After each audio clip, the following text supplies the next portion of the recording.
14 বছর কারাগারে থাকার পর আজকে সকালে মুক্ত হলাম। আমি এখন মুক্ত, আমি এখন স্বাধীন। এটা স্বাধীন দেশে আমি স্বাধীন নাগরিক একজন। আমাদের মহামান্য আদালতকে ধন্যবাদ জানাইতে চাই।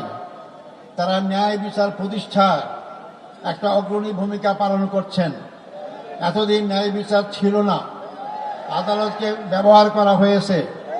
এই জন্য আশা করি আমরা সামনের দিনগুলোতে আমাদের আদালত জনগণের আশা আকাঙ্ক্ষা অনুযায়ী তারা জনগণের ন্যায় বিচার যাতে পায় সেই ব্যবস্থাই তারা করবেন। আল্লাহর প্রতি বিশ্বাস, এটাই তো আমার অপরাধ ছিল, আর অপরাধ নাই। আমি তো আপনাদের কাছে দোয়া চাই যে অপরাধের কারণে ফাঁসির কাষ্ট থেকে আজকে আমাদের কাছে ফুলের মালা পাচ্ছি, রশি গলা সেরে গিয়ে ফুলের মালা পাচ্ছি।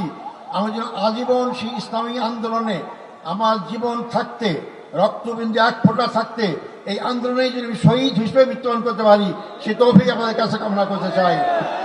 আমাদের সবাইকে মৃত্যুবরণ করতে হবে, মনে রাখবেন। আজ হোক কাল হোক মৃত্যুবরণ করতেই হবে, মৃত্যুর হাত থেকে বাঁচতে পারবো না। আব্দুল কাদের মোল্লা ভাই আমার আমির ছিলেন, একটা কথা আমাকে প্রায় বলতে, আজার ভাই আমরা যেভাবে গুনাহগার, আমরা এই সব নিয়ে কাল পর করে জান্নাত পাবো না। জান্নাত পর একটাই মাত্র পথ, তা হচ্ছে শাহাদাত বরণ করা। তো শাহাদাতই আমাকে জান্নাত দিতে পারে।